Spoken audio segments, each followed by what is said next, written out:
No, no se puede cortar. No se O puede mejor cortar el dicho, agua. no se debe cortar. Poder se puede. Sí, no poder se se debe. puede, no se debe. Pero bueno, no, pero es un insumo crítico, no se puede Por cortar. supuesto que sí. Más en un momento de pandemia donde el agua es un recurso no necesario, sino esencial para llevar adelante una de las acciones de protección individual, que es el lavado de manos. Así que mirá, tenés la palabra del ministro de Seguridad de la provincia de Buenos Aires. Decirle a la señora esta y al dueño del local que venga a preguntarle al ministro Berni cómo es la historia, ¿ok? ¿Vamos? Muy bien, Chiche, gracias, ministro, porque la señora está muy angustiada Y con esta bueno, situación. decirle a la señora que, digamos, te acaba de decirle eso, que el ministro acaba de decir esto. ¿Estamos? Que no solamente maneja la policía, sino que también es abogado. Muy bien, Chiche. Vamos. Bueno, gracias, Rodo. Qué horror esas cosas que pasan con el tema. Ministro, gracias por venir. ¿Qué tal? Buenas tardes. Estás haciendo mucho lío, ministro, perdón. Digo, bueno, se está hablando mucho que vos, problema con Zárate, problema que querés cerrar la provincia de Buenos Aires. ¿Cómo es la historia esta? No, como el problema de Zárate lo tenemos como vecino de Zárate, y no es más que una cuestión doméstica que solamente la entendemos aquellos que vivimos ahí, que poca importancia tiene. ¿Qué pasó? ¿Fuiste y no había nadie? Sí, viene de una historia mucho más larga, arranca con los problemas que nos está trayendo el intendente, cuando hubo que pagarle a los empleados, le descontó el tiempo que no fueron a trabajar en cuarentena. El único intendente que los mandó a la casa y después no les pagó. Eso generó un clima de angustia, tuvo que movilizarse gente, romper la cuarentena para poder solucionar el problema. Después, son cuestiones que se van dando de arrastre. El domingo pasado fallece un abuelito en un hogar. Estábamos todos, hasta la diputada de la oposición, y la municipalidad no aparecía, y fui a las 8 de la mañana, el intendente no estaba, me dijeron que estaba durmiendo, bueno, un montón de cosas que no vienen al caso. Un menú completo. Menú completo, pan y manteca. Son cuestiones domésticas de Zárate, que me parece que estamos ante un escenario mucho más importante que lo que puede pasar en Zárate. Una duda, ministro. ¿Usted no tiene que dejarlo entrar al sector de las cámaras de seguridad? No, ni siquiera fue las cámaras de seguridad, la municipalidad, como la gran mayoría de las municipalidades, tiene una puerta amplia para que circule el público, porque somos todos zarateños y podemos usar nuestro espacio público. Por la pandemia cerraron la puerta principal y atienden por una puertita muy chiquitita, y que cuando entré a la municipalidad, la verdad que parece un chiste, ¿no? Parece un chiste. No, pasa que nos empezamos a encontrar con Berni.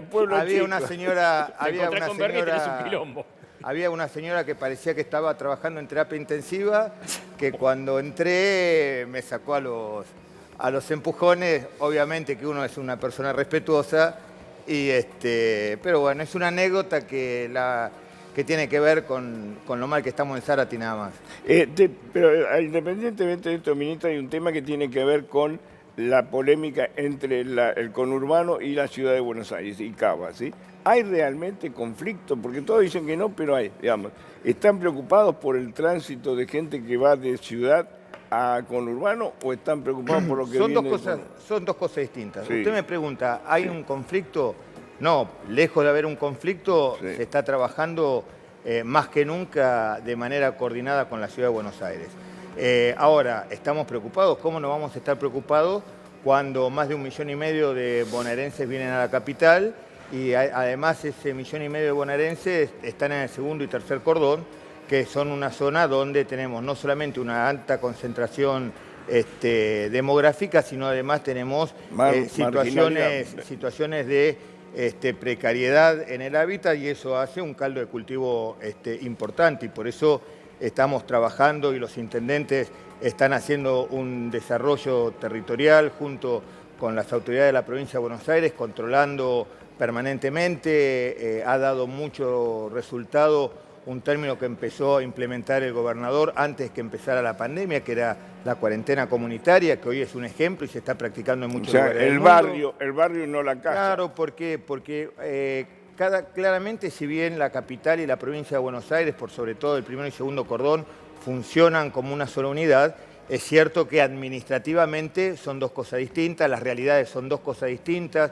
La realidad de la capital es que se sostiene económicamente, fundamental, más que nada por la actividad comercial, la provincia por las industrias manufactureras, que son aquellas que dan mano de obra de manera fuerte, junto con las pequeñas y medianas empresas. Entonces, tenemos diferentes realidades, tenemos distintas posiciones epidemiológicas y, por sobre todas las cosas, distintos intereses. Pero ustedes están preocupados por ese 1,5 millones que entra todos los días, claro, y que se lleve el virus de la ciudad de Buenos Aires. No, nosotros estamos preocupados por la salud de los 17 millones de bonaerenses. Obviamente que, como seguramente, mire, la discusión todo surge a partir de un mapa que apareció, ¿sí? Donde la capital estaba pintada de rojo. Sí. Ese mapa es dinámico. Hoy está la capital, hace 3 semanas atrás estaba la zona norte de la provincia de Buenos Aires. Dentro de la semana que viene puede estar, no sé, digo La Matanza por decir cualquier.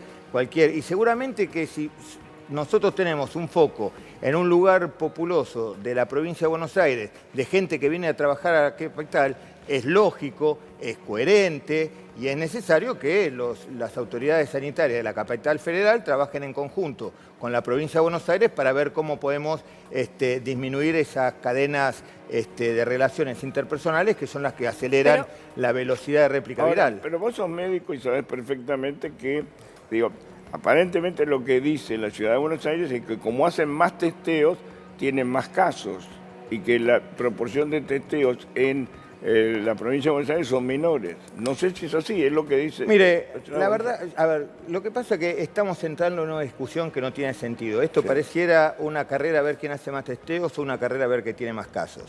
El testeo tiene una importancia epidemiológica, pero no necesariamente se necesita. ¿Cuál es la función del testeo? ¿Es encontrar pacientes enfermos? No, el paciente enfermo aparece solo. Justamente el testeo tiene que ver con encontrar a aquellos pacientes que son portadores sanos. ¿Qué quiere decir portador sano? Usted sabe que el 80% de los pacientes transitan la enfermedad sin ningún síntoma. Por lo tanto, no saben que están enfermos, pero el problema de eso es que contagian a otra persona. Y el otro 20% genera síntomas. Ese 20% no hay que ir a buscarlo, viene solo. ¿Por qué? Porque siente los síntomas, ya la sociedad está muy educada, la sociedad está muy informada, la sociedad está llevando al pie de la letra todas las indicaciones de las autoridades sanitarias, ese 20% aparece solo. Bueno, hay que ir a buscar el 80%. Tener más casos, menos casos, no es una carrera epidemiológica, es la necesidad de poder bloquear a aquellos pacientes que pueden contagiar. Lo que pasa es que aparentemente, digamos, Kicillof quiere flexibilizar menos y la ciudad ha flexibilizado un poco más, aparentemente. Digo, no sé si es... Yo he visto movimiento en el conurbano. Digo. Mire, no tenga ninguna duda, le vuelvo a repetir, son realidades totalmente distintas. Gobernar significa representar intereses y la ciudad de Buenos Aires representa los intereses de los porteños, el gobernador representa los intereses de la provincia de Buenos Aires. ¿Está mal? No, está mal que no sea así. Sí. Pero lo bueno es que tanto el gobernador como el jefe del gobierno de la ciudad trabajan en conjunto y los equipos médicos para que este intercambio tenga la menor cantidad de cadena de transmisión, cuestión de ir focalizando y protegiendo las zonas donde hay aparición en número de casos. Yo no tengo ninguna duda, porque no tengo ninguna duda, que el gobierno de la ciudad va a poder bloquear esta cantidad de casos que hay en la Villa 31 y en la 1114. No tengo ninguna duda, estoy convencido que lo va a poder hacer y en ese sentido ponemos todo el esfuerzo de la provincia de Buenos Aires para ayudarlo. Como tampoco tengo duda que en algún momento vamos a tener focos en la provincia de Buenos Aires y que vamos a tener que trabajar conjuntamente con la ciudad de Buenos Aires, nos va a tener que ayudar para poder generar ese bloqueo como lo estamos haciendo. En la provincia de Buenos Aires, en los 135 distritos que tenemos, porque no nos olvidemos que la provincia de Buenos Aires es un poquito grande, 1.700 veces más grande que la capital. O sea, los problemas son 1.700 veces más problemáticos, las distancias son 1.700 veces más grandes, todo se multiplica por 1.700. Y en todos los lugares donde aparecieron focos de contagio, en todos los distritos se fueron bloqueando. Por ejemplo, hay un distrito que nosotros no tenemos en cuenta porque la tenemos muy lejos, porque todo lo que no pasa en la ciudad de Buenos Aires y sus alrededores no existe. La realidad es que Bahía Blanca ya tuvo un primer episodio importante y lo pudieron contrarrestar muy bien, trabajaron muy bien, aislaron el foco. ahora están de vuelta, apareció una empresa eólica, con cuestiones que rompieron las reglas epidemiológicas, pero Bahía Blanca no tengo ninguna duda que está trabajando de manera territorial para bloquear ese foco y estoy seguro que lo va a hacer y lo va a hacer muy bien, porque ya lo hizo una vez. Ahora Chascomús, que había liberado, vuelve un poco para atrás. Por eso hay que ser muy cuidadoso a la hora de tomar decisiones, porque esto es como el juego de la oca. Acá no es que, bueno, doy un paso para adelante y si me equivoco lo doy para atrás. Acá usted da un paso para adelante y si se equivoca, da 2 pasos para atrás. Y lamentablemente ustedes tienen que tomar definiciones con la foto de hoy, pero la foto de hoy corresponde a las acciones que generó la sociedad hace 14 días atrás. Entonces es complicado, tiene que ver con una lógica sanitaria, tiene que ver con una lógica epidemiológica, tiene que ver con definiciones para generar un equilibrio relativamente estable entre los intereses de la capital y los intereses de la provincia, que en definitiva el único interés que prima es cuidar a cada uno de los bonaerenses por parte del gobernador de la provincia. Ahora, vos tenés como una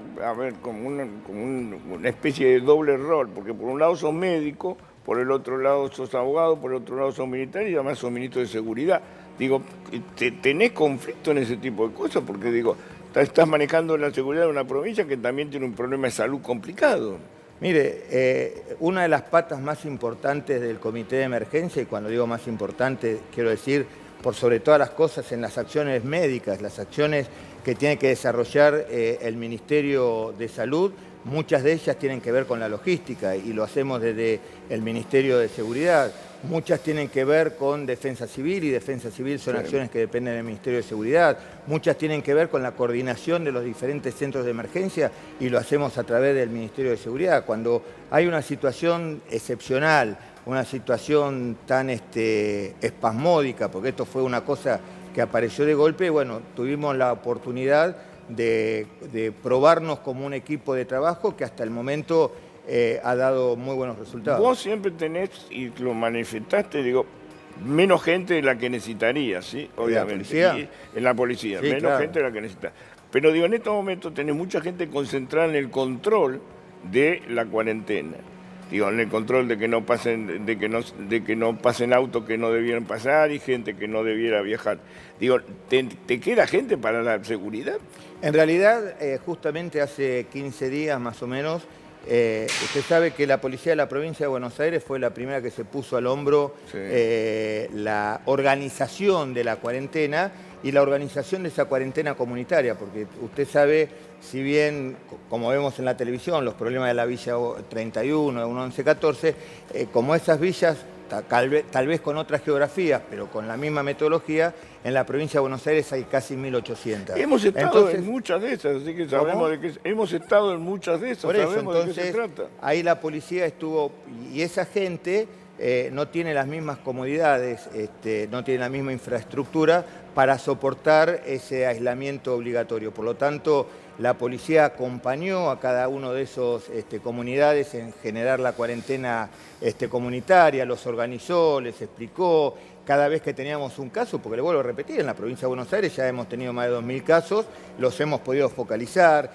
Yo recuerdo los primeros casos que teníamos de la provincia de Buenos Aires, cuando aparecía un caso le prendían fuego a la casa, le tiraban piedras. Terrible era.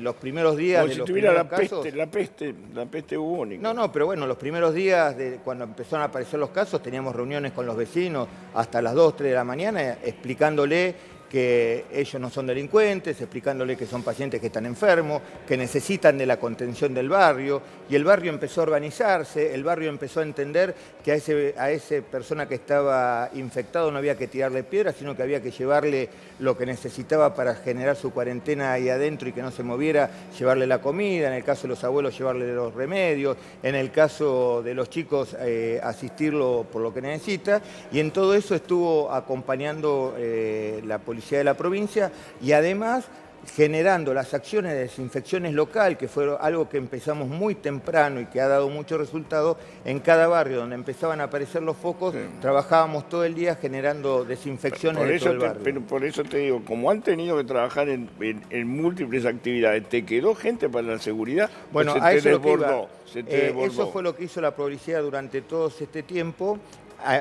incluyendo los controles. Hace 15 días emití una orden donde los controles tenían que ser relevados por cada una de las autoridades que los municipios determinen, porque los controles tienen que ver con una cuestión administrativa, sí, tienen que ver con una cuestión, por sobre todas las cosas, en las localidades chicas, donde el ingreso y el egreso de la gente permite un rápido control epidemiológico y eso ayuda a focalizar los brotes infecciosos, a que por sobrepasaje sean relevados y la policía empiece a generar sus tareas habituales y prepararse para una próxima fase. ¿Se te desbordó el delito o no todavía? ¿Cómo? Digo, ¿hay más delito en esta época de pandemia o menos? Hay muchísimo menos delito. Sí empezó a aparecer con mucho más frecuencia el delito que nosotros llamamos de supervivencia, ¿no? El delito de salir a buscar una cartera y tener plata, de entrar a un kiosquito que está abierto para llevarse 300, 400 pesos,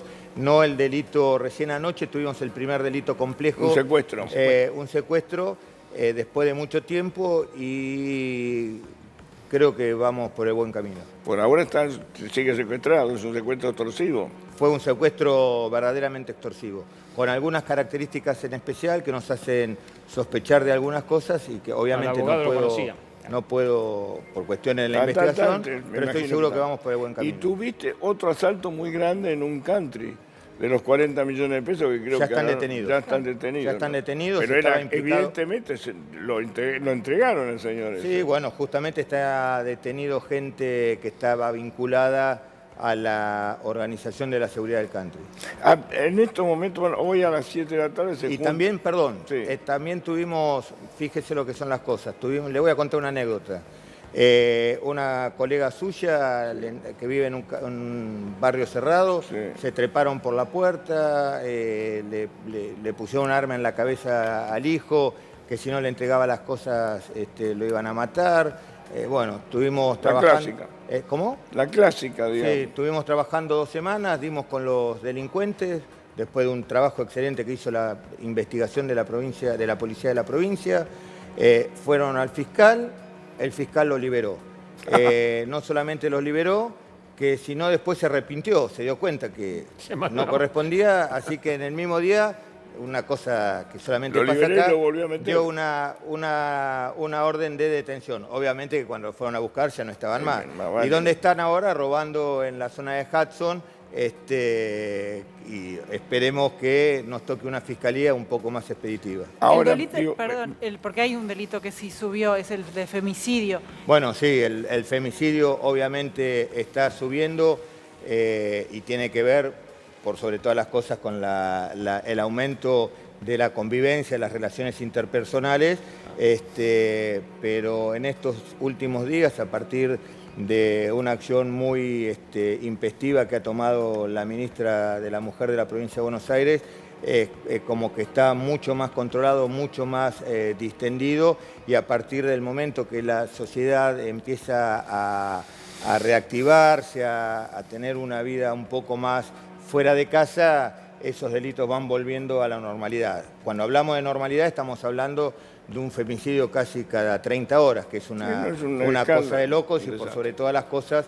en un país como la Argentina, que tiene una de las legislaciones vigentes más avanzadas del mundo. Entonces estamos estudiando con el doctor De Rosa cuáles son las causas por las cuales en un país con una legislación tan moderna como la es en la Argentina no tiene los mismos resultados que tienen en sociedades parecidas como es en España. ¿A dónde tiene que recurrir la mujer? A la Comisaría de la Mujer. La Policía de la Provincia de Buenos Aires, en todos los distritos tienen una Comisaría de la Mujer, donde también hay que entender que la Comisaría de la Mujer lo que hace es el trámite administrativo y su vinculación con el judicial. Ahora, si ese trámite administrativo y judicial no lo acompañamos de medidas que tienen que ser acompañadas con diferentes acciones desde cada uno de los municipios, con un compromiso de la justicia y con un seguimiento del caso, está claro que estamos fracasando. ¿Y por qué estamos fracasando? Porque uno de los mecanismos más sencillos de sacarnos en caso de encima son las perimetrales, ¿no? Eso es un desastre, no sirve para nada. ¿Cómo? Eso no sirve para nada. No es que no sirve para nada, es contraproducente. ¿Y sabe por qué? Porque nosotros hemos descubierto... Cuando le marca la cancha, peor. Cuando el femicida tiene un comportamiento psicológico particular, es un transgresor. Sí. Permanentemente está transgrediendo. Entonces, cuando usted le pone un límite, su estado natural es transgredirlo. Entonces, estamos viendo a través del estudio de todos los expedientes que las medidas de contención o los botones antipánicas no solamente que no sirven, en algunos casos son contraproducentes. Por eso el femicidio es como las enfermedades. Acá me acompaña un doctor que debe saber que seguramente cuando estudiamos clínica médica, lo primero que nos enseñan es no hay enfermedades, hay enfermos. Cada paciente responde de manera distinta a un mismo tratamiento, a una misma enfermedad. Bueno, el femicidio es uno de esos delitos donde se requiere un tratamiento particular para cada una de las víctimas. Acá me apuntan que ayer te preguntaron, ¿vas a cerrar la provincia de Buenos Aires? Y dije, dijiste, hoy no. Mañana eso no fue sé. El domingo. Sí, bueno, obviamente, preguntan y mañana, la verdad que no lo sé yo, no lo sé. Es lo mismo que yo le pregunte si va a llover el 24 de diciembre. No, hoy va a llover. Bueno, ¿mañana va a llover? Sí, mañana sí, también. Ah, bueno, ¿y el 24 de diciembre? El 24 de diciembre no. Ah, bueno, qué suerte que tiene. No, el 24 de diciembre no lo sé. De cualquier modo, digo, cerrar la provincia de Buenos Aires es una figura, digamos, me imagino. No, eso, le vuelvo a repetir, está totalmente, no sacado de contexto. Ni siquiera lo sacaron de contexto. A ver, nosotros cuando analizamos, tenemos un diferente métier. Nosotros somos médicos científicos y para nosotros el método científico tiene una metodología, por eso es un método. 3 es más 2, es mucho más que 2. Para los periodistas hacen interpretaciones si realmente 3 es más que 2, si en realidad el 3 no debería haber sido un 2, o porque alguien lo quiso disfrazar como 3 o no le puso el puntito y entonces hacen toda una historia de una cuestión que no existe. 3 es más que 2. Ahora, 3 es más que 2, pero el 15 de junio es más que el 25 de mayo. Lo que digo es, hoy a las 7 de la tarde van a empezar a determinar que sigue la cuarentena. Vos sos médico y has estudiado una materia que se llama iatrogenia, ¿sí? Que es la enfermedad que producen los médicos y los medicamentos. ¿No crees que empieza a ser iatrogénica esta continuidad infinita de la cuarentena? Es contrafáctico decirlo. Porque sí, es contrafáctico porque... Hay chicos que están desarrollando terror a salir a la calle. Hay femicidios y hay violencia, hay más alcoholismo y todo esto generado por el encierro. Mire, la cuarentena no es gratis. No, la cuarentena tiene un costo. Aparte de lo económico. Usted me habla con términos médicos, yo le voy a contestar con términos médicos. Sí. Cuando usted tiene un paciente con dolor de cabeza, el medicamento indicado es la aspirina. Ahora, esa aspirina tiene indicaciones, tiene contraindicaciones y tiene efectos adversos. Sí. Bueno, en el caso de la cuarentena, es el tratamiento indicado para esta situación, que es la pandemia, y tiene contraindicaciones y tiene efectos adversos. Uno de esos efectos adversos está en los cuadros que usted muy bien describe. Ahora, ¿eso quiere decir que tenemos que dejar de indicar aspirina a un dolor de cabeza? No, lo que quiere decir que hay que flexibilizar un poco más. Bueno, eso, vuelvo a repetir, es una medida contrafáctica, porque fíjese lo que le pasó a Córdoba. Flexibilizó, y esto no es una crítica, es un dato de la realidad. Sí. Flexibilizó y tuvo que dar marcha atrás. Y como dijimos recién, esto es el juego de la oca. Da un paso para adelante, pero después tiene que dar 2 para atrás. Entonces, acá es un análisis permanente del equilibrio entre costo-beneficio. Pero tampoco le estoy sumando el precio de la economía. No, porque esta señora que está fundida con una pizzería que hasta le cortan el agua, está multiplicado por miles. Digamos. Pero a ver, esto, Chicho, usted tiene toda la razón, pero partamos de una base y que todo el mundo lo entiende, porque si no hoy estaría todo el mundo en la calle protestando. Esto es una cuestión que ha sido repentina, inesperada, excepcional, que nos cayó como una bomba biológica, como dice recién, y donde la sociedad no tiene otra alternativa que entender que este es el camino, y para eso el Estado está trabajando en algunos lugares con mucho éxito, en otros lugares con dificultades, para poder ir apaleando la situación y entender la situación económica de cada uno. Para eso trabaja también el Ministerio de Desarrollo a través de la asistencia, en la cantidad que no llega a todo el mundo. Obviamente que no llega a todo el mundo, pero en materia alimentaria, le puedo asegurar que yo recorro toda la provincia de Buenos Aires y no he tenido ninguna queja por parte de los intendentes. El gobernador ha triplicado la partida para asistencia alimentaria de las escuelas, los municipios aportaron lo suyo, la nación aportó lo suyo, las organizaciones con despliegue territorial tienen un sistema de control muy eficiente, así que, salvo casos excepcionales, no es el denominador común. No, sí, yo no el estoy problema hablando del económico. hambre, de lo que estoy hablando, digo, el otro día hablando con el director de la Organización Internacional del Trabajo para la Argentina, me dijo que hoy, si se termina la cuarentena, hay 350.000 desocupados más. Sí, claro, no tengo ninguna Es duda. una catástrofe. Pero estamos ante una catástrofe, Sí. estamos ante una pandemia y esa catástrofe la tenemos que transitar con el menor daño colateral posible. Usted fíjese, hace un año atrás, todos los comentarios de cualquier periodista decían el fenómeno de Trump. Trump, el milagro de Estados Unidos, había logrado bajar después de 15 años los índices de desempleo que llegaron a 2 puntos. ¿Alguien pensó que después de un año Estados Unidos iba a tener 20 millones de desempleados, que iba a terminar esta pandemia con 15% de desocupación? Nadie. Que hoy Estados Unidos está echando a todos los extranjeros que no tienen trabajo porque no tienen capacidad de volver a generar el impulso económico que necesitan para absorber esa fuente de trabajo. No, Hoy nadie Estados Unidos, prevía, esto no lo tiene nadie, es una bomba. Estados Unidos no se imaginó nunca, no hace un año, hace 6 meses atrás, que iba a estar pensando en generar las mismas medidas económicas que tuvo que generar en los 20 y en los 30 con la gran depresión económica de Estados Unidos. Sí. Chiche, ¿me dejás sumar una pregunta de trabajadores? Sí. Ministro, no tienen sindicato, obviamente, pero quería su evaluación respecto a la labor que desarrollan coordinadas fuerzas de seguridad nacionales, provincia y demás en los retenes, porque realmente con todo lo que tuvieron que explicar y controlar, incluso bajo la lluvia, es un ejemplo que me parece que también tiene que ver con algo que no frenó durante la pandemia. ¿Cómo lo ve esto? Mire, por sobre todas las cosas, rescatar, yo hablo por la provincia de Buenos Aires, rescatar el compromiso que tuvo la policía de la provincia de Buenos Aires.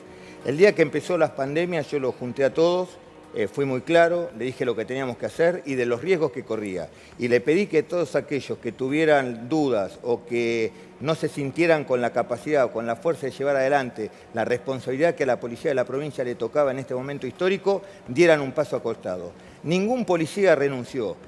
Los índices de ausentismo son mínimos, lo más mínimo de los Bajaron últimos 10 los índices años. de ausentismo, De porque siempre ausentismo, sí, tuviste mucho ausentismo. la policía está totalmente comprometida, está totalmente compenetrada aparte en esta situación, a tal punto muchos policías que estaban realizando tareas administrativas porque fueron heridos de bala, porque tienen alguna patología previa, están pidiendo reincorporarse para trabajar en la calle. Y máximo cuando empezó la pandemia, que era una situación que estaba muy en la nebulosa, donde no había mucha información, donde la policía tenía que salir a la calle sin barbijos, y no porque fuéramos todos irresponsables, sino porque no había en el mundo barbijo. No nos olvidemos que el gobernador tuvo que enviar 3 aviones a China para poder conseguir un producto que lo estaba buscando 7.000 millones de habitantes en el mundo al mismo tiempo.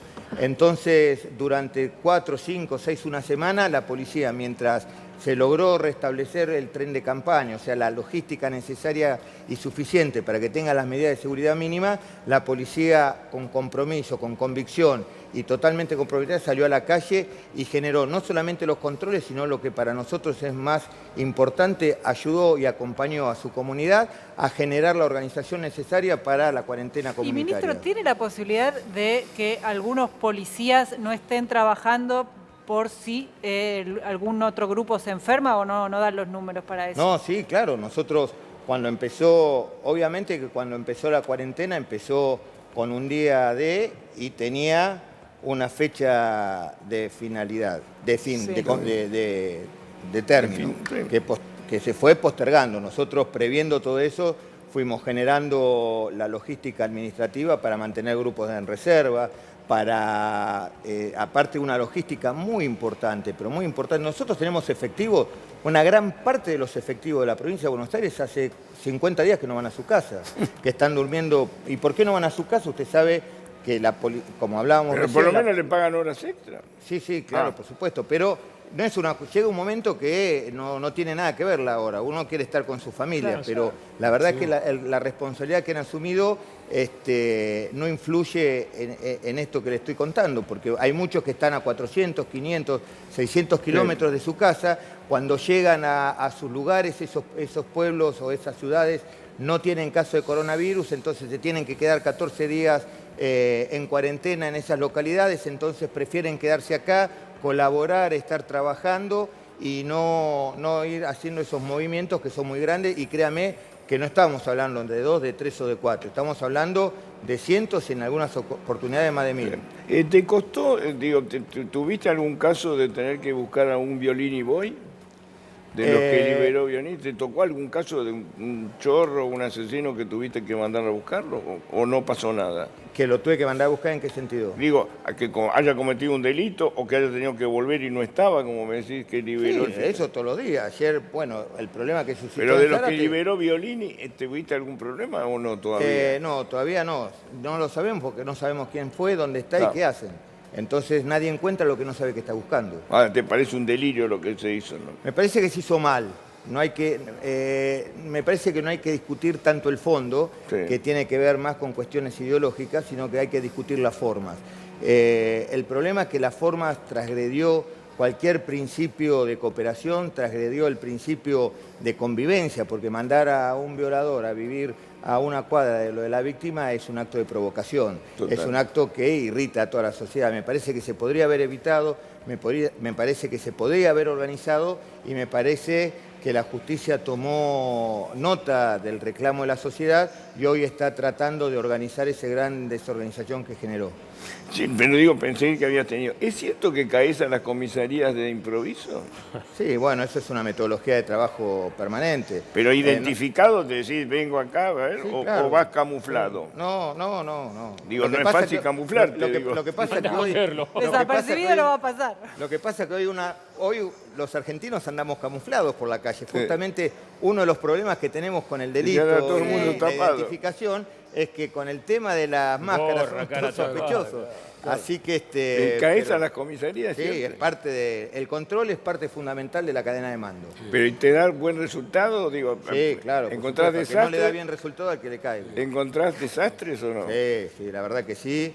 Y la verdad que a veces uno se pone en el lugar de la gente que trabaja en las condiciones que trabaja. Usted no sabe, me da vergüenza como ministro de Seguridad tener que ver el estado deplorable que tienen nuestras comisarías. El estado de abandono durante años es tremendo, pero bueno... no es que vean a los policías no cumpliendo sus funciones... Sí, aparte.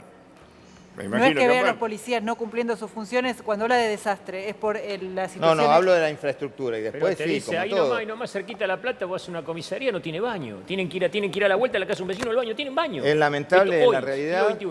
Empezamos con un plan de infraestructura importante, pero bueno, nos agarró la pandemia y es lógico que haya una redistribución. El ministro de Salud de Inglaterra hace muchos años hacía eso, pero iba disfrazado. No hace falta. Iba a las 4 de la mañana y decía, tengo un ataque de hígado terrible, tómatela. Lo hacía Perón antes. Pero aparte, ¿sabe qué? Después de 32 años de médico y haber sido director de hospital muchos años, en el hospital más austral de la Argentina continental, uno obtiene una experiencia, uno entra, y el doctor lo puede decir, uno entra a una guardia de un hospital y no hace falta ir a ver terapia intensiva o el quirófano cómo funciona. Uno ve la guardia y ya sabe cómo funciona. Ahí en la guardia fue ministro de Seguridad antes, porque uno en las guardias de hospitales públicos ve que hasta tienen que defenderse a veces como policías, los médicos. Sí, porque hay mucha violencia también. Sí, claro. Es lógico. Ministro, muchísimas gracias. Queda liberado. Bueno, Bernie, con todas las respuestas, si queda alguna pregunta, ¿tiene alguna pregunta ustedes? Sí, el Chomín. El tema de la cuarentena comunitaria, que fue muy exitosa por lo que veo en la provincia de Buenos Aires, eso va acompañado también seguramente de una ayuda social muy importante de la provincia. ¿Cómo es esa ayuda social? Bueno, por eso es importante, esto no se puede conseguir si no hay un despliegue territorial muy grande. La provincia de Buenos Aires, por sus dimensiones, ya naturalmente hace que cada uno de los intendentes tenga un despliegue territorial importante, tenga un despliegue territorial que está funcionando, y en esta situación lo único que se hace es coordinar todo para que se logre un mismo objetivo.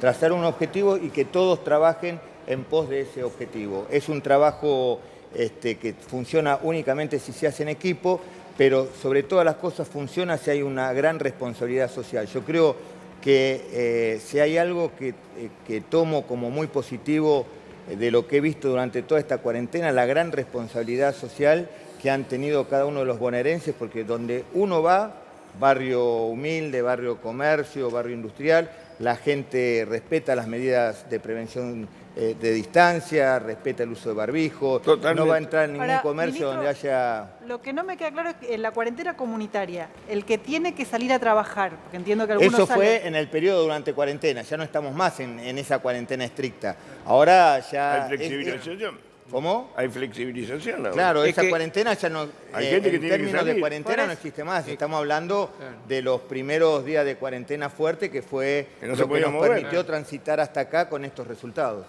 Ministro, muchas gracias. Por favor. Un placer. En estos tiempos de aislamiento, nuestra obligación es quedarnos en casa, pero como siempre, a vos te gusta verte linda y radiante.